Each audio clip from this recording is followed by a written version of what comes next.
Number ঈমান, 2 number নেকামত। ঈমান নেকামত লইয়া যদি করে দেয় কিয়ামত নবী জান্নাতুল ফিরদাউসে নজুলা। আল্লাহ বলেন ওয়াদা দিলাম জান্নাতুল ফিরদাউসের মেহমান বানাবো। শরীরে বড় কাপড় নাই, পেটে খাবার নাই, যুক্তি ঘরের ভিতরে জীবন যাপন করে, বৃষ্টি আসলে ঘরের ভিতরে বৃষ্টি পড়ে নেই, রৌদ্র আসলে ঘরের ভিতরে রৌদ্র যায়। একবার খাইলে আরেকবার খাইতে পারে না। এত দরিদ্র, এত গরিব, এত গরিব, এত মহিলা রাস্তা পয়গম্বর যখন রাস্তা দিয়ে যান, মহিলা ডাক দিয়া জানি তুমি তোমার মালিকের সঙ্গে কথা বলতে যাও, শুনছি রাস্তা দিয়ে একটু যাও, মালিকের সঙ্গে প্রতিদিন কথা বলো। মুসা এই যে আমার একটা দুঃখী গো, কোনো রকম শরীরে যেমন কাপড় নেই, পেটে আমার খাবার নেই, আমি এত গরিব, এত গরিব, কেন আমার মালিক আমার এত গরিব বানাইল? আমার মালিক আমার কেন দেয় না? মুসা রে, আল্লাহর সঙ্গে কথা বলার সময় আমার বিষয়টা মালিককে বলবা, মালিক যেন আমার একদম সম্পদ বাড়ায়া দেয়। বুঝতেছেন? আমার যুবক ভাইরা, বিয়ের কান্নাটা শুনে কথাগুলো বুঝার দরকার। মহিলা মুসা নবীর কাছে অভিযোগ করছে যে আমি এত গরিব, আমার আল্লাহ কেন দেয় না? আমার বইলা দিয়ে নতুন সম্পদ যেন বাড়ায়া দেয়। মুসা নবী মহিলা অভিযোগ শুনে চলে গেলেন। সামনে গিয়া দেখে এক বড় লোক দাঁড়িয়ে আছে। এত বড়, এত টাকার মালিক, এত টাকার মালিক, সম্পদের অভাব নাই। ওই লোকের অভিযোগ হইল, মুসা পয়গম্বর, জানি তোর পাহাড়ে আল্লাহর সঙ্গে সাক্ষাৎ করতে যাবেন, তাহলে আপনি আল্লাহর কাছে বলবেন আমার মালিক এত এত এত সম্পদ দিছে রে, আমি এত টাকার মালিক হইছি, এত সম্পদের মালিক হইছি, যদি আরো বেশি হয় তুমি আমার মালিকরে আমি ভুলে যাই। সম্পদের কারণে অনেক মানুষ আল্লাহ ভুলে যায়। আর এত সম্পদের দরকার নেই, যতটুকু সম্পদ হইলে আমার মালিকরে আমি ভুলি না, ওই পরিমাণ সম্পদ আমার সেনা বলবেন আল্লাহ রে আমার সম্পদ কমায়া দিত, আমার এত সম্পদের দরকার নাই। কেমনে কিভাবে সম্পদ কমবে সেই কথা যেন আল্লাহ বলে দেয়। মুসা নবী তার অভিযোগ শুনে চলে গেল। সামনে গিয়া দেখে একজন লোক চিৎকার দিয়ে কাঁদতেছে। মুসা নবী ডাইনে বামে তাকায়, মানুষ দিয়ে না। হঠাৎ করে তাকায় দেখে মুসা নবী ফায়ার দিচ্ছে। হাত নেই, পাও নাই, পাও নাই, শরীরটা পুরো মাথার সঙ্গে লেগেছে। ওই লোকটা বলে, ও আল্লাহর পয়গম্বর, জানি মালিকের সঙ্গে কথা বলার জন্য তোর পাহাড়ে যাবে, তো আমি আপনার জন্য অপেক্ষা ছিলাম। আপনি আমার মালিককে বললেন আমার মালিক আমারে কেন বানাইল? বুঝতেছেন কথা? আমার কেন বানাইল, কোন কারণে বানাইল নিজে বুঝি না। আমার হাতও নেই, আমার পাও, আমার কেন বানাইল? কি বেহুদা বানাইছে, অপ্রয়োজনে বানাইছে, কেন বানাইল? আমার মালিক আমার কোন কামের জন্য বানাইছে। মুসা নবী তিন ব্যক্তি অভিযোগ শুনে পুরো পাহাড়ে গেল। সেখানে মালিকের সঙ্গে কথা বলল। তোর পাহাড়ে মুসা নবী আল্লাহর সঙ্গে কথা কইল, কথা কওয়া শেষ এক পর্যায়ে তিন ব্যক্তির অভিযোগ আল্লাহর সঙ্গে তুলে ধরল। আল্লাহ তিন ব্যক্তির তিনটা ফয়সালা দিয়া মুসা নবী আবার সামনের দিকে আগান। সর্বপ্রথম যার সঙ্গে সাক্ষাৎ হইল সেই লোকটা তার হাত নেই, যার পাও। ইমানের চেয়ে বড় নিয়ামত আল্লাহর জমিনের কিছু নেই, সবচেয়ে বড় নিয়ামত। আরে ভাই, ইমান যদি আপনি যারা ধরি তাহলে লুকা বড় যায়। আকাম কুফারের জন্য ইচ্ছামতো করে ভিড়ে জনমের ভিড়ানি ভিড়ে ভিড়াইতে ভিড়াইতে ভিড়ে সামলাতে আগুনটা পুরো আপনার খাবার বানাইয়া করে যা করা কিন্তু ওই যে যারা পরিমাণ হয়ে গেছে এক সময় আল্লাহ যারা মারা দিয়া জান্নাতে ঢুকাই দেন। এজন্য ঈমান যদি না থাকে তাহলে জনমের ভিটানি দিলে ওইটা জনম জনম জনম যুগের পর্যন্ত আর কোনদিন জান্নাত ঠিক। তাহলে ভাই আমাদের ঈমানটা বড় কথা। আমরা বাংলাদেশের বর্তমানে যে হালত, আমরা সকালে ঘর থেকে বেরিয়ে গেলাম বিকালে ঘরে ফিরে ঘুমাই। আর আমাদের ঈমান এতটা দুর্বল, আমরা ফার্স্ট টাকা রং ছাড়াই আমাদের ঈমান দিতে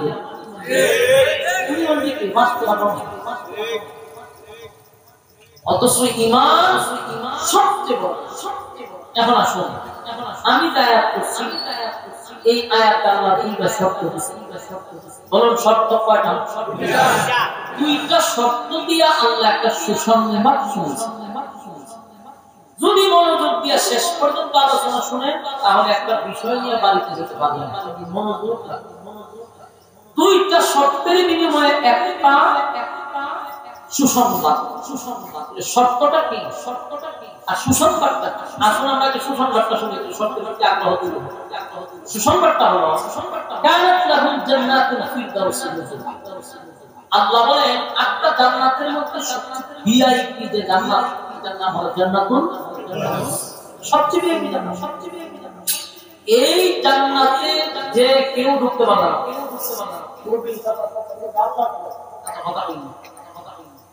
এই জান্নাত যে কোনো মানুষ চাইলে ঢুকতে পারবে, এটা একটা ভিআইপি জান্নাত। আর আল্লাহ এই জান্নাতের কথা বলছেন যে জান্নাতুল ফিরদাউসে মেহমান বানাবো।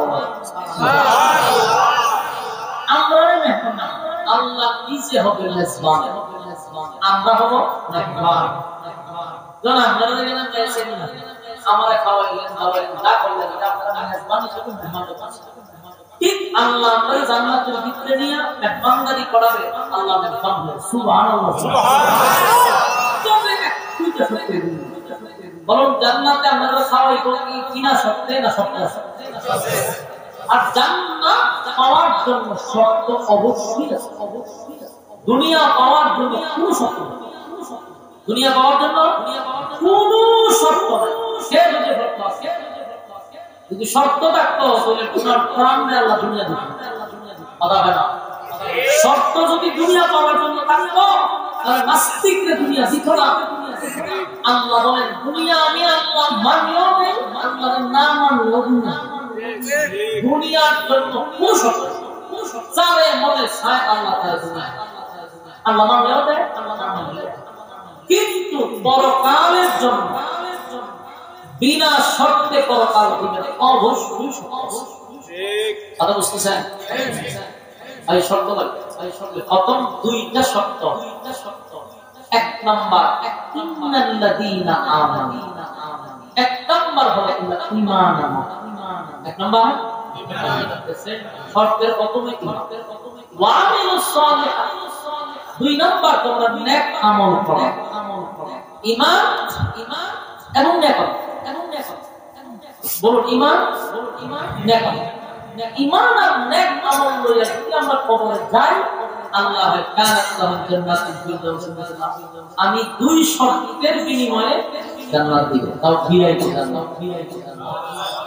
এতক্ষণ আলোচনা আপনারা বলেন হুজুর শর্ত বুঝা একবারে পানি মত।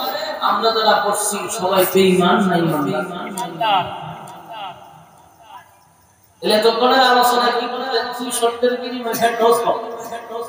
আপনারা কি সবাই ঈমানদার? না আওয়াজ করে বেঈমান আছে? মত আওয়াজ করে দোয়া হবে। তোর ঈমানদার না বেঈমান? মাইকে আওয়াজ যে বলতেছে হেরার কাছে হেরা হই না।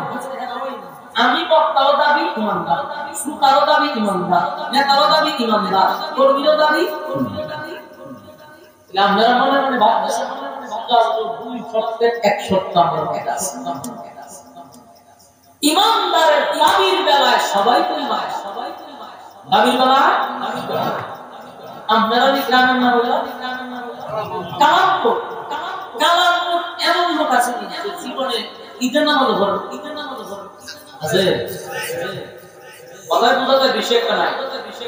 ঈদের নাম হলো ঘর, আমার নাম্বার ওয়ান কেন জুম্মা তো তাই এমন কি দুইটাই তিন নামাজও পড়ে এরকম বেনামাজ আসেনি এরকম কত একজন বেনামাজি আপনি জিজ্ঞাসা করেন ভাই সাহেব আপনি তো একটা বেনামাজি ঈমান আছে বুফা তাহা দেয়া হলো আমার ঈমান সত্য আছে কথা আমি নিজে একজন দিয়েছি এটা গাঞ্জা হাত মুসজিদি হলো দিয়ে যে মোল্লা বাবু হলো দিয়ে এটা দোয়া হলো দিয়ে চুলে মুলে এরকম অবস্থা ঠিক আছে না এটা তো ঠিক করছে তো খালি কি হইছে ঈমান শক্ত আছে ঈমান কি দেখে খায়া শক্ত করে ঈমানদার যে হ্যাঁ তো থামা দিয়ে গাঞ্জা খালি কি হইছে তার ঈমান দেয়া বেনামাজি আমরা জিগাই না ও বাবা ঈমান শুকর আছে না মেলা লাগা লাগা ইরম শুকর আছে জিগাই জানি মন্দানা দে জিন্দেগি তে নিজের জীবনদারি কথা বলা দি যে কি বলবে ঈমানদার শুকরে কি জানি মানুষ মুশকিলে কি আমার ঈমান আছে সাদাবাজি করে কি আমার ঈমান আছে বেনামাজি বলে কি ঈমান আছে মাত্র টাকা দখল করে কি আমার ঈমান আছে তাহলে দাবির বেলায় সবাই নিজেকে ঈমানদার দাবি করে কেউ নিজেকে বেঈমান দাবি করে না বলুন তো দেখি দাবি দিয়ে জান্নাত পাওয়া যাবে না কাজের বেলায় ঈমানদার হতে হবে কাজের বেলায় নিজেকে ঈমানদার দাবি তাহলে দাবির বেলায় সবাই ঈমানদার আল্লাহ না করুক যদি ঈমান মাফার কোনো বেশি হ্যাঁ জ্বর মাফার একটা বুঝুন আছে এটা দুহাই কোরআনে জানেন বলে আছে ঠিক 11 দুহাই দুহাই কতক্ষণ করে বাইরে যাবে 160 কিন্তু জ্বর দেখা যায় না ছোঁয়া যায় না কিন্তু পয়েন্ট হবে যে আপনার জ্বর 160 আছে 130 আছে যদি আল্লাহ এরকম হার কিলোমিটার মানে তো ঈমান মাফার থাকবে না বক্তায় করা হয়তো সিতায় করা হয়তো ফিরো করা হয়তো মুড়ি করা হয়তো নেতায় করা হয়তো বক্তায় যে অস্ত্র দিলো অস্ত্র করে আগে তো বলে তো সারি আগে দিলে আমার ডুবাই দিতে কাম হবে ডুবাই বলে কিছু মার কাম শুনতে দিলে খাতে টাকা বের করে ঈমান দিয়ে জিরো আমি কি দাও অস্ত্র বাড়িতে দিনি পিসা বাজে পুরো কষ্ট হতো তো পুরো কত করে আগে বন্ধ করে থাকবে ফিরের মিটার দামের কাছে তো ঈমান জিরো হয়ে গেল আমরা তো মার জমে আছে নেতায় তো আমার চরিত্র পবিত্র পবিত্র বলে আজকে তো আল্লাহ মাসতে আল্লাহ মিটার ঢুকায় দিয়ে হতো তো ঈমান জিরো এর কি পবিত্র মাই খাওয়া গেছে তখন ঠিক নেই মানুষ বরাবর করে ঈমান মাফা মুশিন থাকতো আর তখন গাঞ্জা পুরো ঈমানদারি করতো না শিখ পুরো ঈমানদারি করতো না যারা পুরো করতো না বেনামাজিও ঈমানদার দাবি করতো না তাই করলে বগলে নিচে ঘুরে ঠিক নেই হে জানে আমি সুখ খেয়ে দিয়েছি আমার ঈমানদার নাই এটা হেদা তো তাবির বেলা আমি খুব শক্ত তাবির বেলা যখন হুজুর বাবা ঈমান আছে পুরো বা আমার ঈমান আছে বাস্তব না বাস্তব এখন নিজেরা যদি আপনি ঈমানদার দাবি করেন তাহলে লিখে রাখেন ঈমানদারের উপরে ঈমানি পরীক্ষা হবে আপনারা কিতাব মনে হয় আমার কথা তাও বলছি আমি আওয়াজে ধরুন ঈমানদারের উপরে কি হবে ঈমানের পরীক্ষা হবে আচ্ছা ঈমানের পরীক্ষা ছাড়া আল্লাহ জান্নাত দিবেন না পরীক্ষা আপনার রেজাল্ট পাবেন দুনিয়াটা হলো একটা পরীক্ষার হল এখানে আমরা মূলত ফাইসে করব অল্প সময় ক্ষণস্থায়ী দুনিয়া 1 বছর 70 বছর পরকালের এই বছরটারে মাত্র কয়েক ঘন্টা সময় যেমন আমরা কলেজ ভার্সিটি মাদ্রাসায় পরীক্ষা দিই সময় দেই 3 ঘন্টা আল্লাহ দুনিয়া নামক জায়গা ছাড়াইছে হায়াত দিয়ে এটাও পরকালের 3 ঘন্টা এর ভিতরে পরীক্ষা দিয়ে শেষ করতে হবে পরীক্ষার যেমন হলের ভিতরে সময় শেষ হলে আর কোনো ছাত্র ক্লাসে বসতে যায় না আল্লাহ বলে যেদিন তো পরীক্ষার সময় শেষ দুনিয়া 1 সেকেন্ড ধরে থাকতে দেবে না পরীক্ষা দিব দুনিয়া রেজাল্ট আউট হবে পরকাল কোন রেজাল্ট কোথায় পরীক্ষা দুনিয়া এইজন্য আল্লাহ বলে পরীক্ষা হবে দুনিয়া আর ঈমান যদি নিজেকে দাবি করে ঈমান আনো ওই সমস্ত মানুষদের মতো আমরা মতো ঈমান না আল্লাহর ওই সমস্ত মানুষ আমিনু কামা আমানাস আল্লাহ নিজে বলতেছেন আমিনু কামা আমানান নাস ঈমান আনো ওই মানুষদের মতো প্রশ্ন হলো ওই মানুষ কারা আমিনু কামা আমানান নাস, ঈমান আনো ওই মানুষদের মতো। ওই মানুষ বলতে আল্লাহ সাহাবায়ে কেরামদেরকে বুঝাইলেন, অথবা যারা ঈমানের পরীক্ষায় উত্তীর্ণ হয়েছে আল্লাহ তাদেরকে বুঝাইছেন আমিনু কামা আমানান নাস।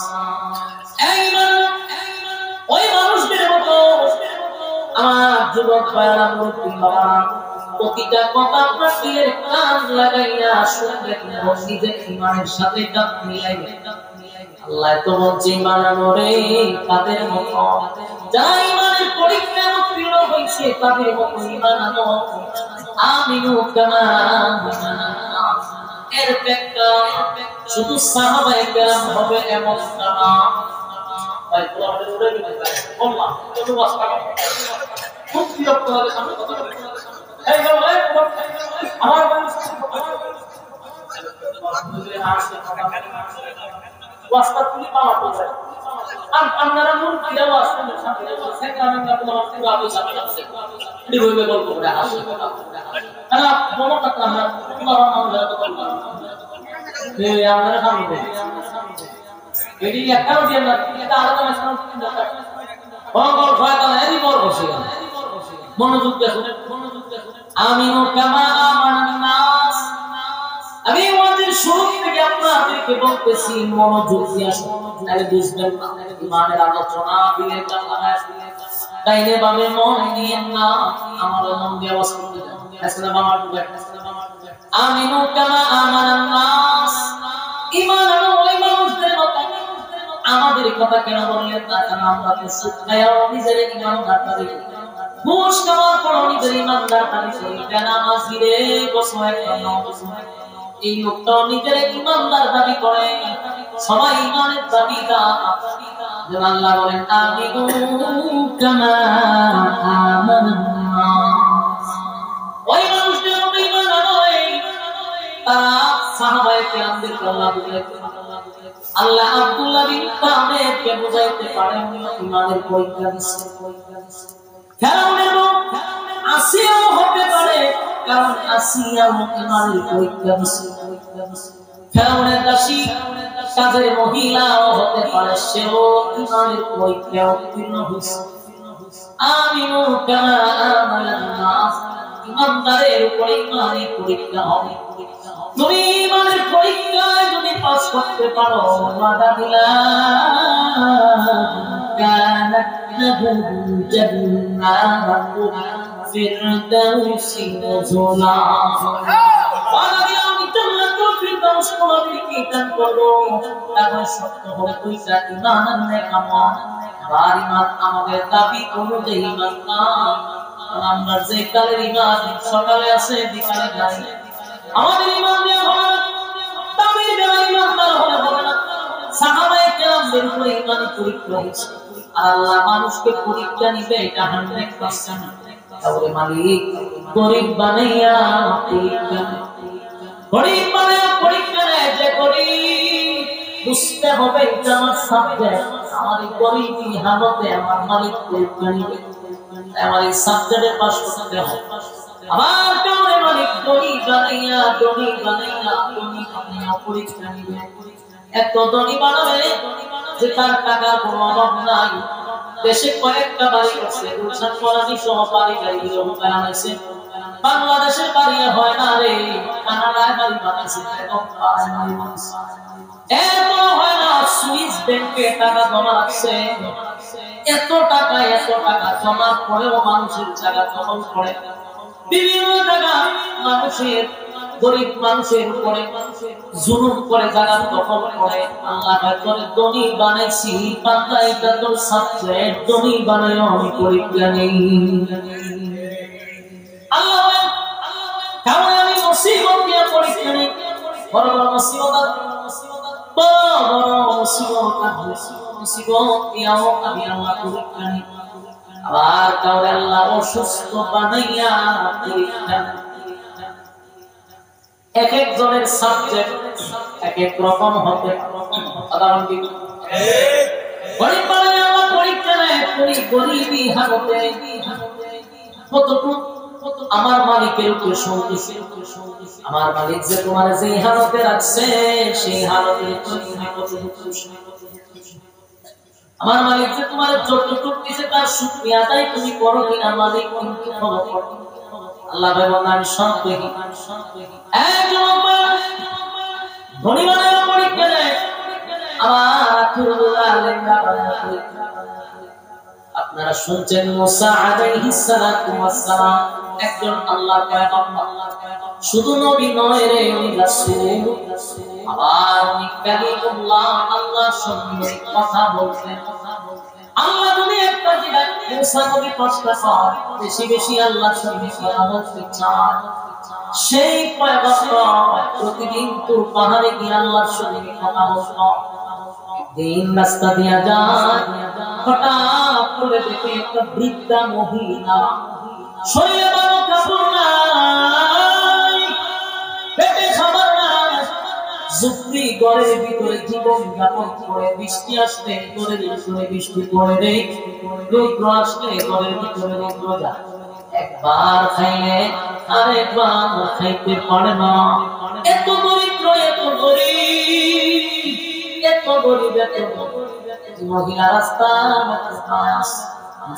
পয়গম্বর যখন রাস্তা দিয়ে যান, মহিলা ডাক দিয়া দাও, মুসা পয়গম্বর জানি তুমি তোমার মালিকের সঙ্গে কথা বলতে যাও, শুনছি রাস্তা দিয়ে একটু যাও, মালিকের সঙ্গে প্রতিদিন কথা বলো। মুসা পয়গম্বর এই যে আমার একটা দুঃখী গো, কোনো রকম শরীরে যেমন কাপড় নেই, পেটে আমার খাবার নেই, আমি এত গরিব, এত গরিব, কেন আমার মালিক আমার এত গরিব বানাইল? আমার মালিক আমার কেন দেয় না? মুসারে আল্লাহর সঙ্গে কথা বলার সময় আমার বিষয়টা মালিককে বলবা, মালিক যেন আমার একজন সম্পদ বাড়ায়া দেয়। কথা কি বুঝতেছেন?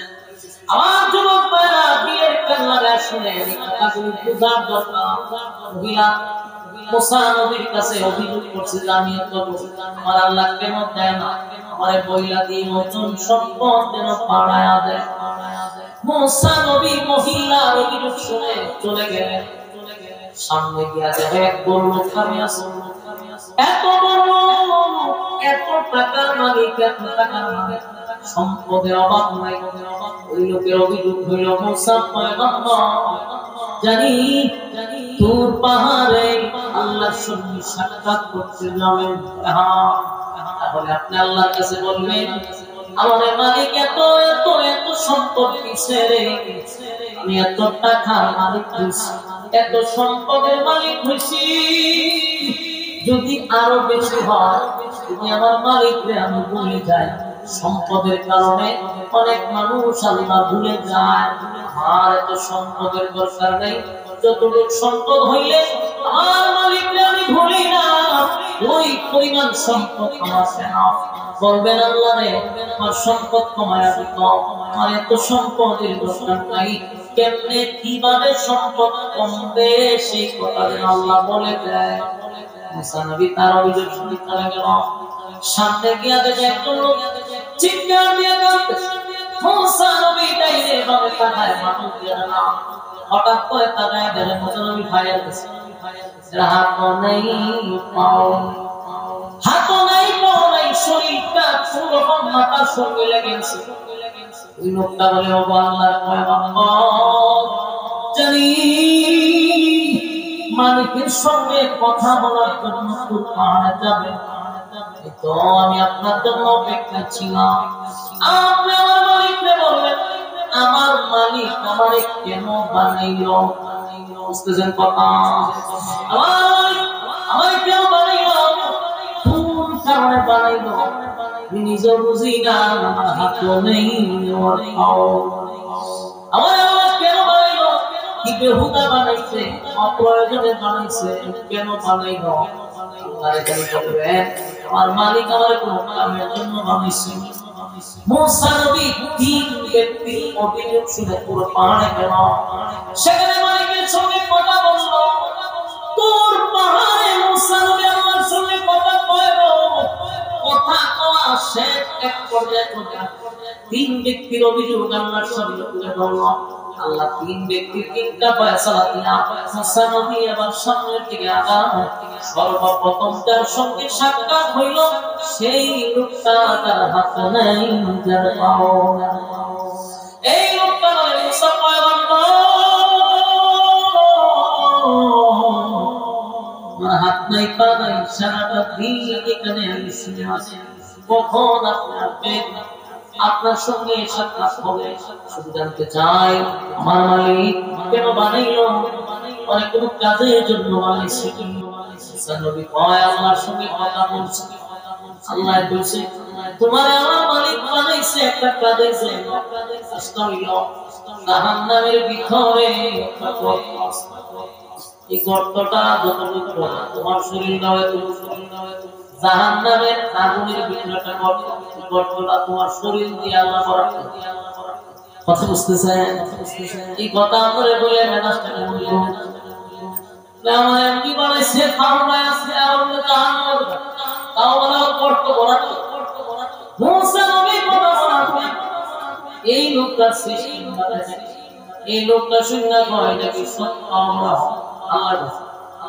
এই লোকটা তো আর আত্ম নিজের দিকে শিক্ষা দিয়া কয় আমি সাকসেস, আমি সফল, আমার মালিক যে আমার একটা কাজের জন্য বানাইছে, এত কিন্তু নাম বেহুদা আমার মালিক বানাইছে না, আমার মালিক আল্লাহ প্রয়োজনে বানাইছে।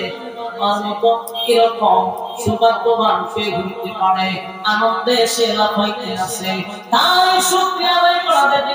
তাই আনন্দ দেখে মুসা নবী আশ্চর্য হয়ে গেল।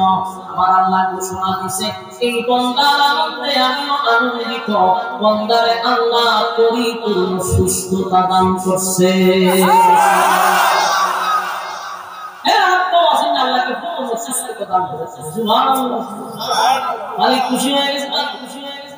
এবার মুসা আলাইহিস সালাম সামনে যায় কি আছে হচ্ছে বড় লোক, তার সম্পত্তি এই লোক কয় মুসা পয়গম্বর আপনার অপেক্ষায় কখন তাই আপনার পাইলাম, বলুন আমার সম্পদ কিভাবে সম্ভব, এত সম্পদ হয়েছে আমি ভয় পাই গো মালিক আবাদত করতে নেওয়ার সমস্যা। মুসা আলাইহিস সালাম বলেন মালিকের সঙ্গে কথা বলছে, মালিক বলতে তুমি আমার আল্লাহর শুকরিয়া আদায় করা বন্ধ করে দাও, তুমি বেশি বেশি শুকরিয়া আদায় করতে এটা কমায়া দাও, আল্লাহর শুকরিয়া আদায় যত কম করবা ধন সম্পদ তত কমতে থাকবে। কি বলতেন মালিকের শুকরিয়া আদায় করলে পারে না হলে কথা হয় না। لئن شكرتم لأزيدنكم ولئن كفرتم إن عذابي لشديد। আল্লাহ বলেন আমি তোমার শুকরিয়া আদায় করে আমি বাড়ায়া দেই। যারা শুকরিয়া আদায় করে না ইন্না আযাবি লাশাদীদ, শুধু কমাই না আযাব দেই। তাই মালিক কিছু জিনিস শুকরিয়া আদায় করলে খুশি কে হয়, আমার মালিক খুশি হয় গো। বড় লোক শোনার পরে আর শুকর হয়, বড় লোককে মুসা কয় আপনি আল্লাহর শুকরিয়া আদায় করেন। বড় লোক বেচারা কয় ও মুসা পয়গম্বর আমি জিরো ছিলাম, কিছুই ছিল না, আমার মালিক আমারে হিরো বানায়া দিয়েছে, এত সম্পদ আমার মালিক সমাজে আমার দাম ছিল না, কেউ আমার সম্মান করতো না, টাকার কারণে সম্পদের কারণে আমি যেমন ইজ্জত পাইছি সব আমার মালিকের দেওয়া। আজকে আমার মালিকের শুকরিয়া আদায় করা আমি বন্ধ করে দিব, এটা কেমনে সম্ভব? যেই মালিক আমার এত কিছু দিল সেই মালিকের শুকরিয়া আদায় করা বন্ধ করে দিব না, এটা আমার সম্ভব, আমার দ্বারা সম্ভব না। আমার যদি গোটা দুনিয়াও আল্লাহ দিয়ে দেয় কিন্তু বিনিময়ে আমি মালিকের শুকরিয়া আদায় করা বন্ধ করব না। ওই লোক আল্লাহ শুকরিয়া আদায় করতে চলে গেছে, তার সম্পদ শুধু বাড়তি আছে, দূরে বলুন সুবহানাল্লাহ। বৃদ্ধা মহিলা গুছা হইয়া দাঁড়ায় একদে হয় মুসা পয়গম্বর কোথায় কি আমার জন্য নিয়ে আসছো বলছো নি আমি যে করি আমার যে ঘর নাই আমার শরীর নাই কাপড় নাই কিছু নাই খাবার নাই মুসা ভাই সব কিছু আল্লাহ কি কইছে মুসা নবী বলেন আল্লাহ বলছে তুমি বেশি বেশি বেশি বেশি বেশি আল্লাহর শুকরিয়া আদায় করো তুমি মালিকের শুকরিয়া আদায় করো মালিক তোমার ধন সম্পদ বাড়ায় দিবে এই মহিলা ভাই মুসা রে আমি কেন শুকরিয়া আদায় করব আল্লাহ দিছে আমার দিলে আমি শুকরিয়া দেব আমি তো কিছুই পাই না নাই আমার কিছুই নাই কেমন শুকরিয়া আদায় করব দিলে নে শুকরিয়া আদায় করতাম আমার আল্লাহ কিছুই দেয় নাই না আমি কিছু না দিলে শুকরিয়া আদায় করব না পিছনে তাহায়া দেখে একটা বাতাসে খেলায় ঘুরতে ঘুরতে ঘুমাইতো একটা গর্ত আছে আল্লাহ আমার মুসলমান লোকের পিছনে ছায়াদের পিছনে গড় নাই সব প্রকাশ হয়ে গেছে তোমার না কিছু দিচ্ছে না আমার গড়টা তো আছে গড় নাই আর মাথা কাবাজে পিছনে নাই কিন্তু গড়টা আছে শুকরিয়া আদায় না করার কারণে আল্লাহ যে আযাব দেয় মহিলার পরে তাই মালিক মাঝে মধ্যে গরিব বানাইয়া বন্দার পরীক্ষা করে অনেক মানুষ দেখবেন গরিব হইয়া অনেক সময়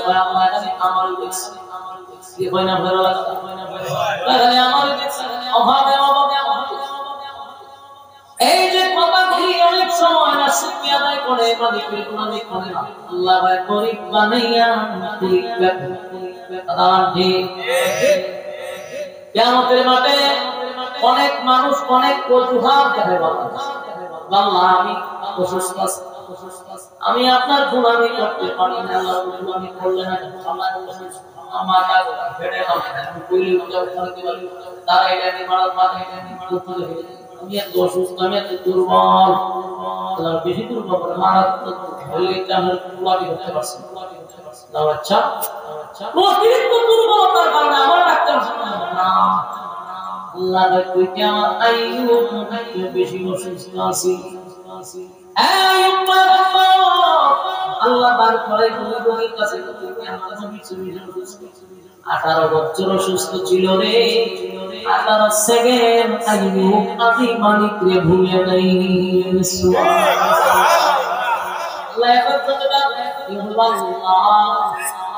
আমি কিন্তু আমি বাংলাদেশের মতো বাংলাদেশের মতো আমি একটা জায়গাতে প্রতিষ্ঠা ছিলাম অথবা প্রধানমন্ত্রী আল্লাহ করতে করতে করতে আমি বাংলাদেশে তো প্রচুর এত উন্নয়ন করছে আল্লাহ উন্নয়ন করতে করতে 6 মাস 1 বছর 5 বছর লাগে রাস্তা রাস্তা কিন্তু এই রাস্তা বানাতে 6 মাস লাগাইছে বানাইতে 6 বছর বানাইতে 6 মাস এত উন্নয়ন করছে আল্লাহ আপনার কোন সময়টা করতে বলেছে আল্লাহ কোন দেশে রাস্তা আল্লাহ বাংলাদেশ যখন ভাবে আল্লাহ তার কথা শুনতে আল্লাহ সুলাইমান আলাইহিস সালাম কে আল্লাহ রাজা বাদশাদের সামনে দাঁড় করাইলো পাম দিন পাম সিনা পাম সব দিন হলো দেশের প্রধানমন্ত্রী আসমান কাম করে আল্লাহ তুমি ওটা পারো আমার আমি বেশি জমির বেশি আমার ঘরে আমি আপনার দুনিয়া পুরা দুনিয়া ব্যস্ত ওই দেশের সাথে এই দেশের যুদ্ধ করার নিয়ে ব্যস্ত অস্ত্রবিরতি করার লাগা হ্যাঁ দেয়া লাগে পাকিস্তানে যে আফগানিস্তান লাগে বাংলাদেশ যে আমি দিয়ে লাগে মুইদার দিয়ে আমি দেয়া লাগে আমার সব কিছু মুসলিম ব্যস্ত ছিলাম আল্লাহ সুলাইমান আল্লাহ সুলাইমান আলাইহিস সালাম আল্লাহ বলে একটা দেশ আমি সুলাইমান আলাইহিস সালামের বাদশা সরাসরি একটা দেশের বাদশা বাংলাদেশের বাদশা আমেরিকা চীন জাপান রাশিয়া একটা রাষ্ট্র আর সুলাইমান নবীরে আমি আসমানের নিচে যত জায়গা জমিনের উপরে যত জায়গা সব জায়গা গোটা পৃথিবীর বাদশা আমি সুলাইমান নবীরে বানাইছি বলুন গোটা পৃথিবীর বাদশা হইলে ব্যস্ততা হবে আমরা আওয়াজ শুনলাম সুলাইমান নবী আল্লাহ সুলাইমান নবীর এমন বাদশাহী কিয়ামত পর্যন্ত এমন বাদশা পৃথিবীতে আসবে না। সুলাইমান নবীর আগেও কেউ ছিল না, পরেও না। সুলাইমান আলাইহিস সালামকে শুধু গোটা পৃথিবীর বাদশা ছিল এমন তা নয়। সাগরের নিচে মাছের সঙ্গে সুলাইমান নবী কথা বলেন। এমনকি সুলাইমান নবী রাস্তা দিয়ে পিপিলিকা যায়, সেখানেও কথা কয়। পিপিলিকারও বিচার করে দিতে হয়। এই বড় ধরনের হিংস্র প্রাণী যে আছে, বাঘ, ভালুক, ভেড়া, সবার বিচার করতে হয়। এমনকি বাতাসের কথা উনি বুঝে। আমার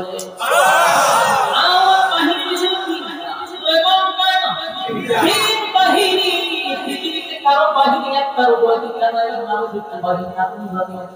সুলাইমান নবীর 1 নাম্বার বাহিনী জিন্নাত, 2 নাম্বার মানুষ, 3 নাম্বার পাখি। পক্ষীগুলো ওনার একজন বাহিনী, পাখিরা ওনার সেনাবাহিনীর মধ্যে যোগ দিয়েছে। জিন্নাতরাও সেনাবাহিনীর মধ্যে আছে, মানুষরাও সেনাবাহিনীর মধ্যে আছে। তাহলে 3টা বাহিনী দিয়ে মনে করি সুবহানাল্লাহ। পৃথিবীর আল্লাহ ওনার একটা বিমান দিছে। এই বিমান কিয়ামত পর্যন্ত আর কেউ বানাতে পারবে না। এই যে এত উন্নতির যুগ, এত টেকনোলজির যুগ, এত উন্নত, মানুষ কত ব্রেন দিয়ে কত কিছু বানায়। আজ পর্যন্ত এত উন্নত যুগে ব্রিটিশ আদানি কাশ্মীর বহন করে এমন বিমান পৃথিবীতে আজ বানাতে পারে। কথা কি বুঝতেছেন? 20,000 যাত্রী বহন করে এমন বিমান পৃথিবীতে আজ বানাইতে পারে নাই। আর হাজার হাজার 4,000 বছর আগে সুলাইমান নবী আল্লাহ যে বিমান দিছে রে, সেই বিমানে 1 লক্ষ যাত্রী বহন করত। এখন পর্যন্ত 20,000 কথা, 15,000 যাত্রী এখন পর্যন্ত বাড়াইতে পারে। আর হাজার হাজার বিমান দিছে 1 লক্ষ যাত্রী বহন করতে। সুবহানাল্লাহ, সুবহানাল্লাহ। সুলাইমান নবী আছে 300। আচ্ছা, কোন জন বলেরা আওয়াজ উঠা যায়, সারা আমরা আলাদা বসে দিয়া না, আওয়াজ উঠা যায়, যাচ্ছে বেশি আছে। ওই না শুনি তো বাচ্চা তো সুবহানাল্লাহ কোন সময় তো ঠাড়া করে মরলে তো কোন সময় কো তো মারা গেল নি। আমি তো জানি হয়তো তো মারা গেল, লাগে ঠাড়া করে সুবহানাল্লাহ তোমার ফেরত না করে সিস্টেম প্লিজ সুবহানাল্লাহ, সুবহানাল্লাহ বুঝা 300 কি আমরা লাগা আছে বল দিছে বাবা 350 সুলাইমান নবী সুবহানাল্লাহ।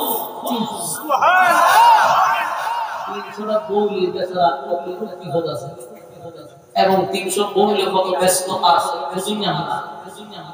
700 বান্দি আছে, 700 এই 300 বল আছে বলছে এক বল কাছে এক দিন যা ইলা কাছে আবার বুঝাইতে হবে লাগে 100 বা 1 বছর লাগে। আবার না বলো স্যার 1 বছর লাগে, 1 বছর সাক্ষাৎ করছি আবার সব বউ ঘুরাইতে 1 বছর। সুলাইমান নবী আল্লাহ 300 বউ দিছে, গোটা পৃথিবীর রাজত্ব দিছে। পিফলার বিচার করব না, বিবেলে গেছে তো প্রায় বিচার করব মাসে অভিযুক্ত না ভেরি বলছে আউন না কথা তেমন জিন্না দেয় না লাগে জিন্নাতের বিচার করব লাগে 5 কি একটা বিচার করব। এত ব্যস্ত নবী বানাইলো আল্লাহ বলে থামবে বাচ্চা থাম, আসুয়া হারবো আসুয়া হার তুই সারা যে 16 বছর থামবে সারা যে কত বছর মুদ্দা তুই যদি চলে সব মিল্লা তোর একটা রাষ্ট্র পর্যায়ে আর আমি সুলাইমান নবীর পৃথিবীর বাদশা বানাইলাম। সুলাইমান নবী 1 সেকেন্ডের লাগে আল্লাহ বলছেন কেমন দিনের এক একটা মানুষ এক একটা অভিযোগ করবে আল্লাহর সাথে অভিযোগ কইতে তাকান কি কি অভিযোগ দিবি মাথা করতে ধরে আমি আইয়ুব নবীরা 18 বছর আমার বলে নাই ব্যস্ততা দেখা সুলাইমান নবীর বাদশা বানাইছে বলেন সুবহানাল্লাহ। কোন দিক দিয়ে আপনি পাত্রী বলেন ফেরেশতার উকিল দাওই লাগা মামলা যদি হয়ে যায় বাঁচার কোনো সুযোগ নাই, প্রমাণ সব বাহির হবে কথা হয় না। আল্লাহ এই কঠিন মুসিবতের বিরুদ্ধে বাঁচতে হবে অবশ্যই 2টা জিনিস নিয়ে কবরে আসো। একটা হলো ঈমান আর একটা হলো নেকামল। ইল্লাল্লাযিনা এক নাম্বার ঈমান, 2 নাম্বার ওয়ামিলুস সালিহাত, তোমরা নেকামল করো। এক নাম্বার কি ঈমান, দুই নাম্বার নেক আমল। ঈমান আনে কয়টা লইয়া দুনিয়াতে কবরে যেতে পারে আল্লাহ মেহমান বানাইছে জান্নাতুল ফিরদাউস। ঈমান আনতে হবে, আমিন কামা আমানান নাস। ঈমান আনা ওই মানুষদের মতো যেমন সাহাবায়ে কেরাম ঈমান আনছে, এমন কি সাহাবায়ে কেরাম দুনিয়াতে আমার আলী জান্নাতের সার্টিফিকেট নিয়ে আসে। জোরে জোরে কবি সুবহানাল্লাহ। পরীক্ষা উত্তীর্ণ এরা ঈমানের পাওয়ার কত জানে? রোম রাজ্যে বাদশা, রোমের বাদশা তৎকালীন সময় রোম ছিল সবচেয়ে পাওয়ার। ভারত যে একটা দেশ, মহাদেশ, এই মহাদেশের কেউ বড় ছিল রোম রাজ্য। সুবহানাল্লাহ সুবহানাল্লাহ। এর পাওয়ার ছিল বেঈমানের হাতে। রোমের বাদশা একটা হযরত উমর রাদিয়াল্লাহু আনহু শাসনামলে একজন সাহাবী পাঠাইলেন যুদ্ধের জন্য।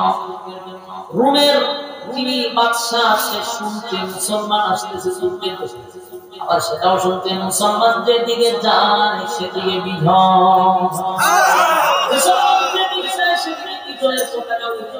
কেউ তাদের সঙ্গে অস্ত্র কিনা পায় না। তাহলে কেন তারা এত বিজয় লাভ করে? গবেষণা করতে করতে করতে বাদশা ভাই আমি বুঝতে পারছি এদের ঈমানের পাওয়ার মারাত্মক।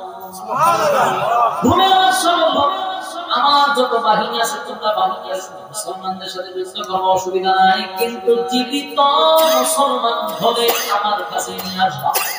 জীবিত মুসলমান নিয়ে আসবা। তাদের ঈমানের পরীক্ষা করে। কিসের পরীক্ষা? ঈমানের পরীক্ষা করে। যে কোনোভাবে একটা দল, যুদ্ধের একটা দল বেঈমানদের হাতে ধরা পড়ে গেছে। বেঈমানরা তাদেরকে জীবিত সহ রোম বাদশার কাছে নিয়ে আসে। বাদশা তাদেরকে জেলে ঢুকাইছে। কিছুদিন জেলে রাখার পরে বাদশা বলল, তোমরা যে মুসলমানদেরকে বন্দী করছো তাদেরকে আমার সামনে নিয়ে আসো। বাদশা তাদেরকে সামনে নিয়ে আসছে। বলল, তোমাদের মধ্যে লিডার নেতা কারা? একজন হাত তুলে হয়নি না। তোমার নাম বলে? আমার নাম আব্দুল্লাহ বিন হুযাফা। এই আব্দুল্লাহ বিন হুযাফা বললেন, আমি হলাম এই টিমের নেতা। আব্দুল্লাহর দিকে তাকিয়ে দেখে তো সুন্দর চেহারা, সুঠাম দেহের দিকে। হয় আব্দুল্লাহ রে, তোমার চেহারা সুন্দর, বডি এত ভালো লাগছে, তুমি একটা মেধাবী, চেহারাও সুন্দর, সুরত পালা, তোমার মতো একটা ব্যক্তি এমন একটা দলের সাথে তুমি যুক্ত হইলাম। অনেক শুনে বলতে হচ্ছে না, এমন সুন্দর চেহারা একটা ছেলে আমি তোমার সাথীদেরকে আমি গ্রেফতার করছি, তাদেরকে মৃত্যুদণ্ড দেওয়া হবে, কিন্তু তোমার কারণে সবাইকে আমি ছেড়ে দিতে পারি, তবে একটা শর্ত আছে। সাহাবী আব্দুল্লাহ বিন হুযাফা বলেন, কি শর্ত বলেন? এক নাম্বার শর্ত হলো, তুমি যদি তোমার এই টিমের সাথে গাদ্দারি করো, ঈমান ছেড়ে দাও, তুমি ঈমান ছেড়ে দাও, আমি তোমার একটা অফার দেই, আমি তোমার সঙ্গে একটা সম্পর্ক করতেছি। আশা রুমের বাদশা, ভারতের চেয়ে বড় একটা রাজ্যের বাদশা, আমি তোমার সঙ্গে সম্পর্ক করতেছি। তোমার দিকে আমার খুব ভালো আছে, তোমার সঙ্গে আমি একটা গভীর সম্পর্ক করতে চাই, কিন্তু তোমার আর আমার মাঝখানে একটা বাধা হলো, তুমি মুসলিম, আমি মুসলিম, দুইজনের মধ্যে মাঝখানে বাধাটা ভেঙে গেলে আমরা দুজনে এক হয়ে যাব। আর তোমরা শুনো, আমি রুমের বাদশা তোমারে ওয়াদা দিলাম, আমার একটা মাইয়া আছে, আমার একমাত্র কন্যা, শুধু আমার কন্যা বলে নয়, এই রাজত্বের সবচেয়ে সুন্দর রূপসী আমার মেয়ে, এই মেয়েটারে তোমার সঙ্গে আমি বিবাহ দিব। বিবাহ দিব শুধু তাই নয়, বিবাহের দিন আমার রাজত্বের অর্ধেক তোমার নামে লিখে দিব। কি বুঝলেন? আমরা দুনিয়া হুজুর রানিয়া দোল একটা শেয়ার ড্রামা, যে দেখবেন তারা লিখে দেয়, ভালো লাগে, কত প্রকার উক্তিটা দেখা যায়। হ্যাঁ, আমরা যদি ভালো একটা শেয়ার দিব, ভালো এই শেয়ারের আশা ইমান আকীদা পর্যন্ত আমরা বিক্রি করতে প্রস্তুত। একবার চিন্তা করে না যে আমরা কি করতেছি, কি করার দরকার, শুধু লোভ আমাদের জীবন ধ্বংস করে দিচ্ছে। এত লোভ, এত লোভ। আল্লাহ কি আমাদের সম্মান কম দিচ্ছে? আমার কি আবার শেয়ার লাগে? শেয়ারের দরকার নেই, কোনো দরকার নেই। আমার কথা নেই, আমার যে থানা, ওই থানা থেকে আমার কেন্দ্র থেকে বহুবার চেষ্টা করছি, বারবার দফায় দফায় আমি চিন্তা করে একটু দেখলাম আমার তো সম্মান কম দিচ্ছে। যখন গেলে ওসি আমার টানা উঠে আমার যে প্রমাণ দেখলে সেটা দিয়া দেয়, সব জায়গায় গেলে মানুষ আমার কি দরকার হবে শেয়ার বলতে। এখন তো আমি যা বলতে পারি অর্থাৎ শেয়ার বলে কি বলতে দিচ্ছে কথা ঠিক নেই। চিন্তা ভাবনা করে আমার যেমনি আসি সম্মান নাই, সম্মান নাই। কারণ আমি যদি শেয়ার বলে যাই আমার কিছু না কিছু ইমান আকীদা আমার কাটতে আসবে, কথা ঠিক নেই।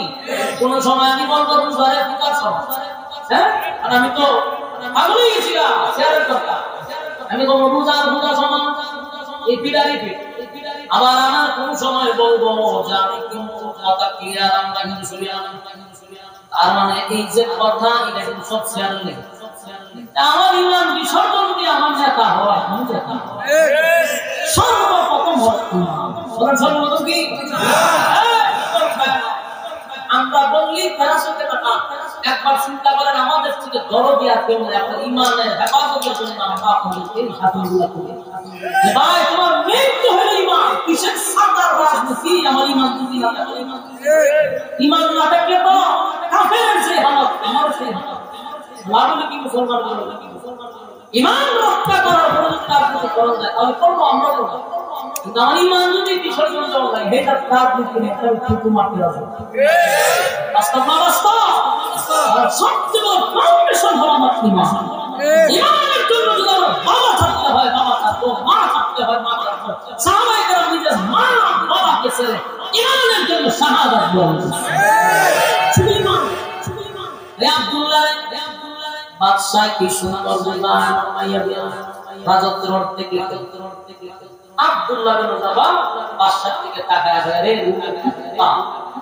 তোর মাইয়া দেশের অর্থে আমার রূপ দেখায় আমার ইমান কিনতে চাও, এগুলোর বিনিময়ে তোর কাছে ইমান বিক্রি করবো, এটা বাদশা কি আমি বলছেন বাদশার সামনে যদি বাদশার মেরাজ কেমন করবো, বাদশার রাগ উঠে সেটা করে কত বড় সাহস, আমি রুমের বাদশার সামনে বসিয়ে তোমাদের ডাক্তার জেলখানায় বলবো, জেলখানায় প্রথম কিন্তু মানুষের রূপ দেখায়। আপনারা যদি ধরে নেন দেখবেন আপনার প্রথম রূপ দেখায়, এটা দিব এটা দিব একটা বাড়ি বানাই আমি চলতে কোনো সমস্যা হবে না, অ্যাকাউন্টে টাকা চলে যাবে, বিভিন্ন লোক হয়ে যাবে। আর যদি প্রথম ফেলে আর লোক না মানে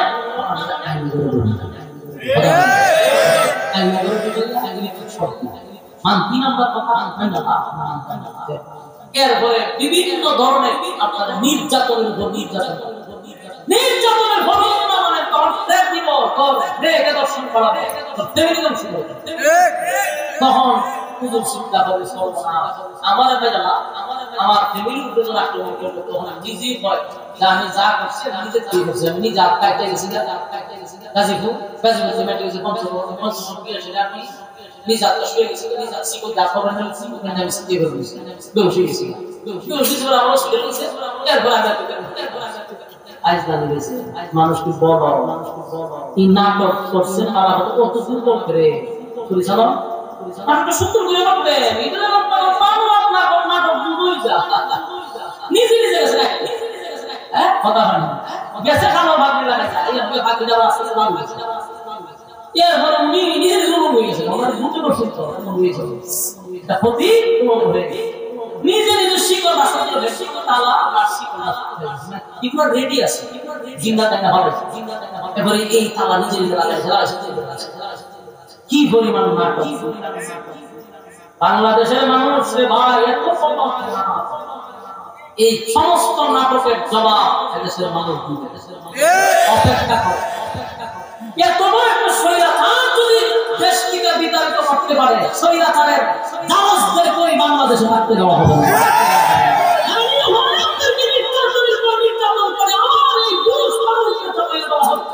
বুঝতে হবে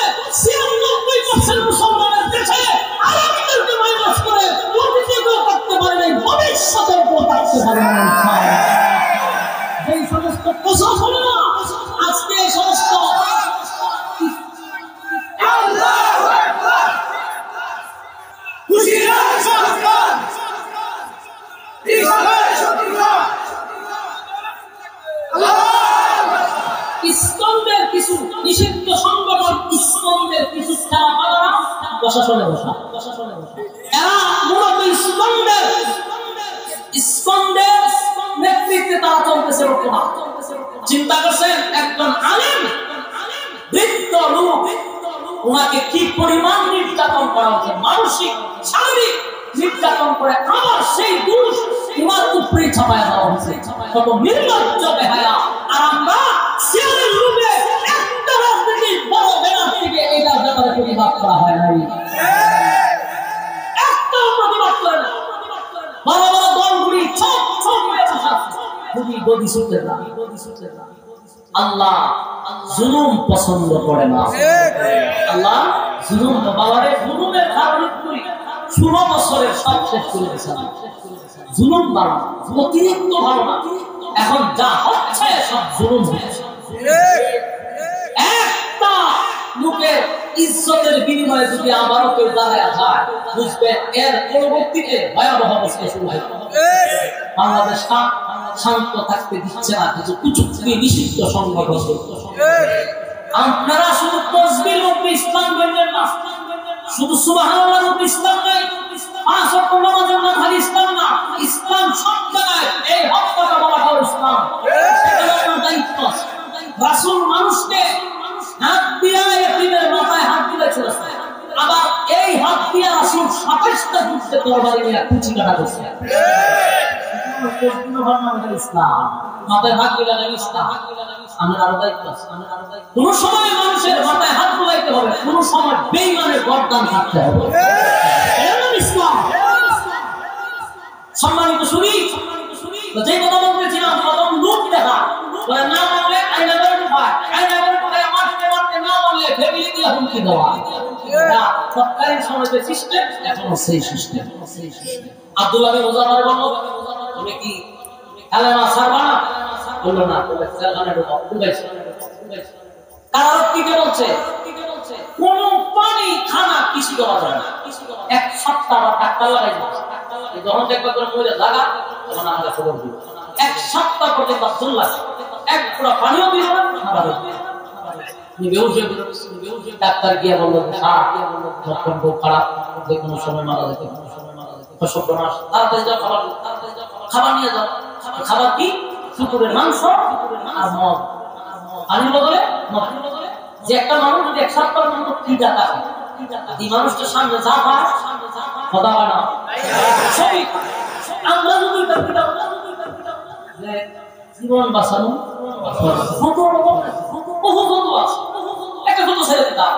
জীবন বাঁচানো, কিন্তু সাহাবী আল্লাহ বলেন আমিনু কামা আমানান নাস, ওই মানুষদের মতো তোমরা ঈমান আনো।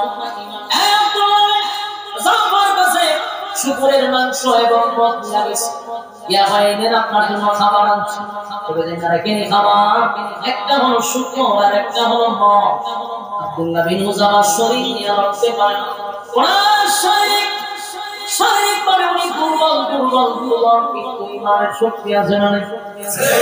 এই খাবারটার মধ্যে লাথি আছে, এমন খাবার আমার সামনে আছে, লাথি মেরে বাদশার কাছে গিয়ে কয়, বাদশা আপনার এই লোক লোকেরা খাবার দিলাম, যে মাত্র বলছি মতো আমি শুকরের মাংস বাদ দিয়ে হলে বাদশা বাইরে ঘুরে।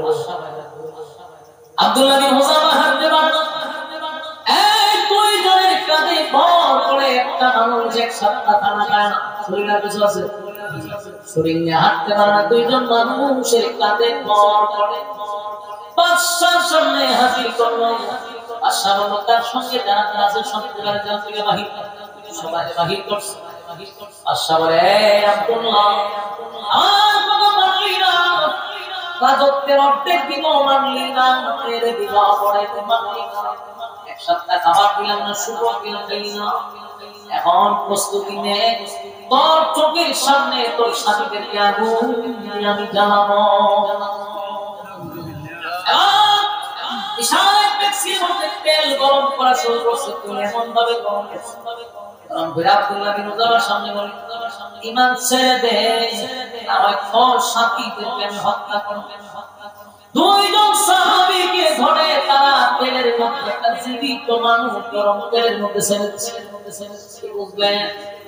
মান করে কইরে ইমান করে কোন আমরারে কি তেলের মধ্যে ছাড়লেন? আমরা যে তাদের ইমান কম সাহায় হয় পুরা হবে, দুধ চা খাওয়াইলে পুরা হবে, কফি খাওয়াইলে হয় পুরে পেট দিচ্ছে। কথা হয় না? এই যে আপনি কামটা করলেন, গরু মার্কারও দিলেন, ঘোষ মার্কারও দিলেন, ছাগল মার্কারও দিলেন, একটা কথা দিচ্ছেন, ইমান আছে না গেছে? আমাদের সমাজের মানুষকে আর বুঝে পারতাম না, তেলের মধ্যে ঘুরন লাগলো। এমন ইমান ছেড়ে সাহাবীদেরকে তেলের মধ্যে ছেড়ে আব্দুল্লাহ বিন মুজাফফর বলে দেখছো আরে মশাইরা যে আব্দুল্লাহ বিন মুজাফফর কথা বলছে ইমান ছাড়া এরপর বাদশা করছে যে আমি কি লজ্জা পাবো এক কাজ কর এতরে দরকার আব্দুল্লাহ বিন মুজাফফর হত্যা করার জন্য এবার প্রস্তুত হাত পাবে এই আব্দুল্লাহ রে এবার তেলের মধ্যে ছেড়ে দে। আব্দুল্লাহ যখন তেলের কাছে গেছে আল্লাহ করে জান্নাত শুরু করেছে। বাদশা ডাক দেয়া শব্দ আরে তেলে ফেলে কিনা আব্দুল্লাহর সঙ্গে কথা ডাক দেয়া আব্দুল্লাহ রে তুই এইভাবে যে কান্না শুরু করলি মন দে তো ভয় পাস। আব্দুল্লাহ কাপুরুষের মতো কান্নাকারি শুরু করলি না। বললাম আমার মেয়ে দিলাম রাজত্বের অর্ধেক কিলো মালিক এমন মরণের ভয়ে হাওমাও করে কাপুরুষের আব্দুল্লাহ হয় এ বাদশা তুই কি মনে করলি আমি মরণের ভয়ে না মরণের ভয়ে কান্দি না ইমানদাররা মরণের ভয়ে কান্দে বিশ্বাস করি এই পৃথিবীটার চিরস্থায়ী নয় আর পৃথিবীতে টাকার জন্য আসি না নবীন তো ওই ব্যক্তি যে 24 ঘন্টা মরণের জন্য প্রস্তুতি নেয় কথা মরণের জন্য প্রস্তুত মরণের জন্য কান্দি না কেন কান্দো কান্দি আমি যে এই জায়গায় দাঁড়াইছি মনের মধ্যে একটা কষ্ট লাগলো রে আমি তো এখন আগুনে জানি আর জীবন তো শেষ একবার আমার জন্য জীবন দিলাম আমার মালিক যদি আমার 1000 বার জীবন দিত আমি আমার মালিকের জন্য বারবার জীবন দিতে পারতাম। সেই ব্যথায় আমি কাঁদি রে মরণের জন্য কাঁদি। আমি তো জানি দুনিয়া থেকে আমরা চলে যাব জান্নাতের মেহমান হব ঈমান লইয়া কবরে যাব জান্নাতের মেহমান হব। আমি মরণের ভয়ে কাঁদি না আমি আমার মালিকের জন্য কি করলাম মাত্র একবার জীবন বাদশাহ আমার চিন্তা করছে এটা যদি অনেক পেলে ঢুকায় তাহলে হে জিতে যাবে না তারা জিততে দিব না।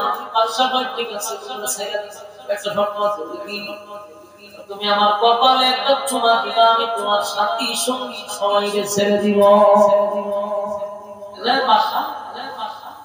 আব্দুল্লাহ বিন মুজাফফর চিন্তা করলো যদিও সে কাফের তার কাছে চুমা দেওয়া ঠিক কিন্তু আমার নবী এত বড় সাহাবী জীবন যদি পেতে যায় তার একটা চুমা দিল সমস্যা নাই তার কপালে চুমা দিলাম চুমার বিনিময়ে ওই বাদশা সবাইকে চুইয়া কয় সম্মানটা কেন গোটা পৃথিবী রাজত্ব করে আমার বুঝে আসছে ইমানের পরীক্ষা আসবে ইমানের পরীক্ষা আসবে মার যুবক ভাইরা কামাল মানিকগঞ্জের ভাইরা ডমরের ভাইরা শেষ কথা শুনে আমরা নিজেরা ইমানদার দাবি করি ইমানের দাবি লইয়া কবরে গেলে আমরা কোনদিন জান্নাতুল ফিরদাউস তো দূরের কথা জান্নাতের খানা পাবো কিন্তু আমরা ঈমান তারে কাজে লাগাইতে হবে ঈমানের পরীক্ষায় উত্তীর্ণ হতে হবে। মালিক আমাদেরকে পরীক্ষা দিবে বিভিন্ন ভাবে পরীক্ষা আসবে পরীক্ষায় যদি উত্তীর্ণ হতে পারি আল্লাহ বলেন ওয়াদা দিলাম কানাত লাহুম জান্নাতুল ফিরদাউসি নুজুলা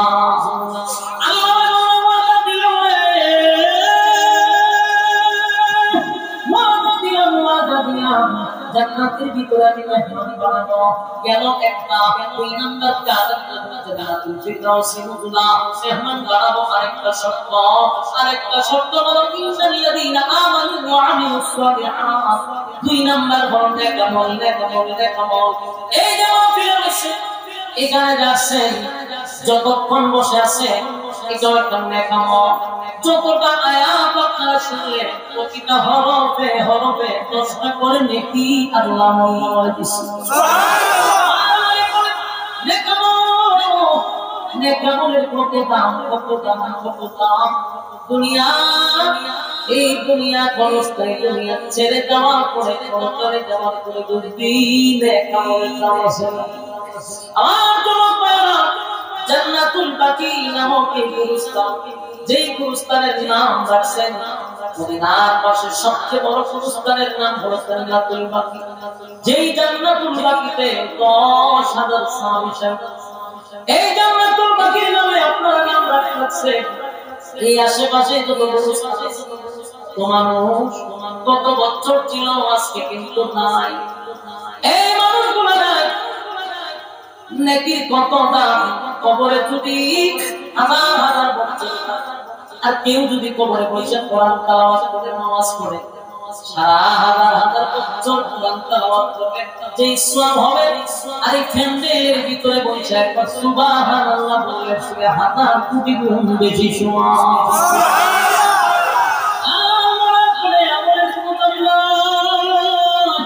জীবিত থাকা অবস্থায় নেকামলের বড় দাম মা যুবক মায়া তাই নেকি দরকার আছে না এই দুনিয়াতে টাকা ছাড়া যেমন মানুষকে মূল্যায়ন করে না পরকালে নেকি ছাড়া কোনো মূল্যায়ন করা হবে না আর সেদিন কেউ কারো হবে না মাতা সন্তানের পরিচয় দিবে না সন্তান মা পরিচয় দিবে না ইয়াউমা ইয়াফিরুল মার'উ মিন আখিহি ওয়া উম্মিহি ওয়া আবিহি ওয়া সাহিবাতিহি ওয়া বানিহি মাতা সন্তানের পরিচয় দিবে না বাবা সন্তানের পরিচয় দিবে না এই কঠিন মুসিবতের দিনে একটা নেকি মা সন্তানকে দিবে না বাবা সন্তানকে দিবে না তাই দুই নাম্বার নেকামলের দরকার আছে না আর যুবক ভাইরা নেকি চাও কইলে গো নেকি সারা পয়সা আল্লাহ বান্দারে বলবে বান্দারে একটা নেকির কারণে আমি তোর জাহান্নামে দিলাম আর বান্দা ভাই আল্লাহ কয়টা নেকি বলে একটা নেকি এই বান্দাটা বলে মালিক মাত্র একটা নেকির জন্য আপনি আমার জাহান্নামে দিবেন না আল্লাহ একটু সময় দেন আমার এই পরকালে মাত্র অনেক মানুষ আছে মা আছে বাবা আছে দাদা আছে দাদি আছে নানা আছে দানি আছে আল্লাহ আমার বউ আছে ভাই আছে কত বন্ধু বান্ধব আছে এদের কাছে গেলে একটা নেকি অন্তত অবশ্যই দিবে একটা নেকি যদি আনতে পারি মালিক কি আপনি আমার জান্নাতে আল্লাহ যদি একটা নেকি আইনা চুপ করতে পারো ওয়াদা দিলাম আমি জান্নাত দিব সুবহানাল্লাহ ইয়া সর্বপ্রথম সেটা বন্ধু বান্ধবদের সঙ্গে দেখা করলো আর বন্ধু দুনিয়াতে একই সাথে বসে আড্ডা মারছিলাম বন্ধু একই সাথে খানা পিনা খাইছিলাম বন্ধু আমি ওয়াজে বসাছিলাম বন্ধু তুমি তোমার আড্ডা মারছিলাম বন্ধু তোমার আমি কবি কমাইছিলাম কত সম্পর্ক কত কঠিন মুসিবতের মধ্যে পড়ে গেছি তোমার পক্ষ থেকে একটা নেকি দাও তুমি আল্লাহ কে বন্ধু বন্ধুরে চিনতে হলো দুনিয়াতে আমার বন্ধু আছে আজকে আমি অস্বীকার করবে এখানে কি বন্ধু দিলে না দাদার সঙ্গে দেখা দাদা তুমি না আমার বড় মহব্বত করতে একটা দিকে আমার কাছে ছিল দাদির সঙ্গে দাদি অস্বীকার কেউ তোমার স্বীকার করবে কেউ তো কিতাবে লেখছে নানাও চিনবে নানিও চিনবে দাদাও চিনবে দাদিও চিনবে সবাই চিনবে কোনো পরিচয় দিবে না এবার সে চিন্তা করবে দুনিয়ার কে আমার নেকি না দাও মারাফন ভাই তুমি ভাইয়ের কাছে গিয়া বলবো ভাই লেখাপড়ার বড় চাকরি করে আমি লেখাপড়া করাইছি আমার টাকা বাইরে বিদেশ থেকে কষ্ট করে টাকা পাঠাইয়া করলে আমার পাইছি এবার একটা নেকি দে আমি একটা নেকি জান্নাত দিবে না ভাই পরিচয় দিবে আর চিন্তা করে যাবে দুনিয়া কেউ আমার কিনা তো বাবাই তো শিখা তো আমার কাছে গিয়ে আমার বাবা দুনিয়ায় থাকতে না খাইয়া আমার মুখে খাবার তুলে দিছে নিজে ভালো কাপড় নাই আমার ভালো কাপড় আমার জন্য তুমি এত মেহনত করলাম আজকে জান্নাতে আসি আমার একটা নেকির জন্য দোয়া করে দাও একটা নেকি তোমার করতে আমি জান্নাতে চলে যাব আমার তার সন্তানদের চিন্তা রোগে দুনিয়াতে আমার ছেলেছি কি বুঝলেন يوم يفر المرء من أخيه وأمه وأبيه এবার আশ্চর্য হয়ে যাবে তবে দিল না কিন্তু সবথেকে আপন আমার আপন কেউ তার মনের মধ্যে প্রশ্ন দুনিয়ার সবাই যদি আমার বিদায় করে দেয় রে মা তো আর কাছে গিয়ে মাগো একটা মশার কামড় দুনিয়াতে তুমি সহ্য করতে পারো আমার যদি মশার কামড়াইল সারা তুমি ঘুমাই আমার শরীরে প্রস্তাব করিয়ে মা বুকে নিয়ে আমার ঘুমাইস মা এত আদর করলাম এত যত্ন করলাম একটা নেকি দেন আজকে একটা নেকির জন্য আমি একটা পড়ে গেছি মা বলবে দুনিয়াতে আমার ফিরে এসে এই যে ঘটনা মা সন্তানকে চিনবে কিন্তু পরিচয় কেউ জানেননি শুধুমাত্র একটা নেকি আপনি আপনার কাছে এই জন্য পরিচয়টা আজকে তো এখানে পয়সা মনে মনে চিন্তা করতেছেন সেদিন বলবেন হুজুরে যদি সারা এবার বন্ধ আল্লাহর সামনে গিয়ে দাও আল্লাহর ঘটনা কি বন্ধ আমাকে যুক্তি মালিক আসলের মা ঘুরে ঘুরে ঘুরে আত্মীয় স্বজন বন্ধু বান্ধব দাদা দাদি নানা নানিরা আছে কেউ পাত রাখছি আল্লাহ একটা নেকি আমার দিল না আল্লাহ আমি জানি বান্দা আপনি কি দিবেন আর বড় পাঠাইলাম কারণ দুনিয়াতে এই আত্মীয় স্বজনদের জন্য বন্ধুদের জন্য মার জন্য বাবার জন্য বউয়ের জন্য আমি মালিককে ভুলা গোলামি করি না আমি মালিক ডাকছি মালিকের কথা শুনছি দেখ করে একটা নেকি দিয়া তারা সাহায্য করে না আর দুনিয়াতে তুই গভীর রজনীতে নজরুলের রহমতের সময় আরামের বিছানাটা ছেড়ে দিয়া নরমাল বিছানার মধ্যে বসেছিলি কোরআনের কথাগুলি শুনছি সেটাকে উসিলা করে আমি আল্লাহর পক্ষ থেকে তোর একটা নেকি দিয়া চিরস্থায়ী জান্নাতে ঢুকায়া দিলাম এখন বলতে লাগলেন আল্লাহু আকবার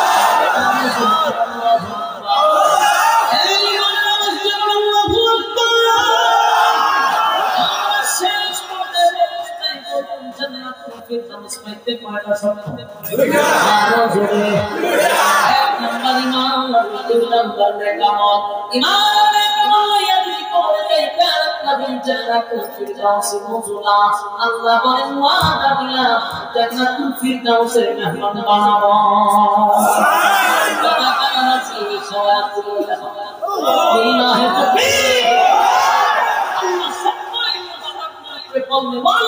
सुनने वाला उभय के सही सही আমল করার তৌফিক দান করুন সকলে বলে আমিন।